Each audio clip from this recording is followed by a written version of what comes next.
Rallying into the close today with the S&P 500 roughly 2% from a 52-week high. That's all. However, our next guest is staying cautious and thinks the market's overly optimistic on the road ahead. Let's bring in Treasury Partners CIO Rich Saperstein back with me at Post 9. Well, some more things change, the more they stay the same. I guess That's what I think of when I see you. And we read intros like that. You're still cautious on a market that's proven, as we said at the outset, to be pretty darn resilient.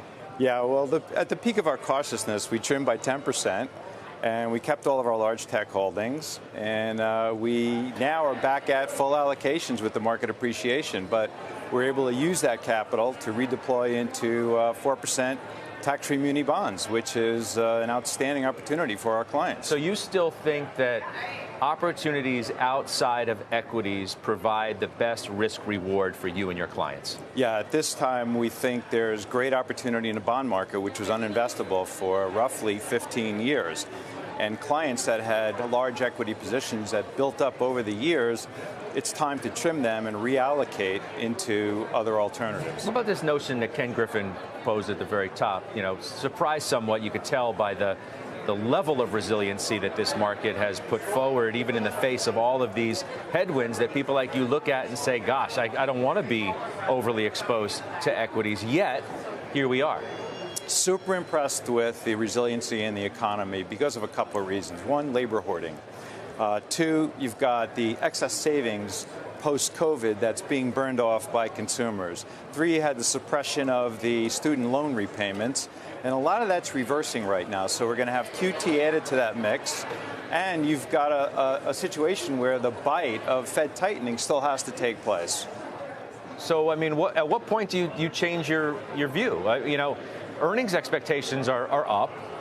If that remains the case, that earnings meet the moment and meet the expectations, and inflation, though sticky in certain areas, particularly related to services, continues to come down. What is it out there that causes somebody like you to change your view? Okay, so right now the market's pricing in let's call it a bullish slowdown, where there's tepid slowdown in economic activity. A soft landing. A soft landing, plus declining inflation, then a Fed that cuts, then next year an AI-fueled rise in the equity markets. And I just don't think the pieces are going to fall into place like that. In which part? I mean, that all doesn't seem like so far-fetched at this point. Well, let's look at the numbers. So the S&P generated $96 in earnings in the first two quarters. The estimate for this year is $222. So we need to have $126 in earnings in the next two quarters, 12% sequential growth. Now, I don't see that happening.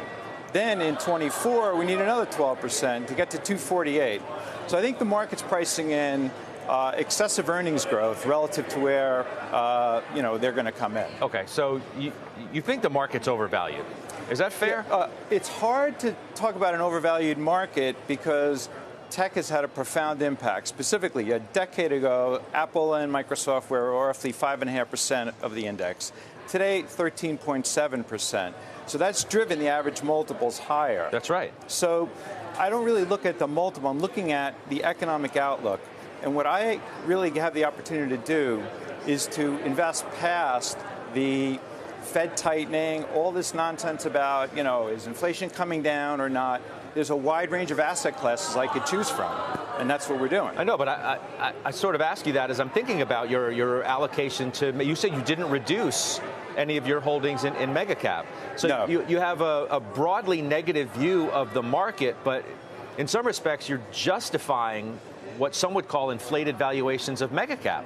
Okay, so mega cap has great benefits of recurring revenues, a large moat around their business, and take a look at Google.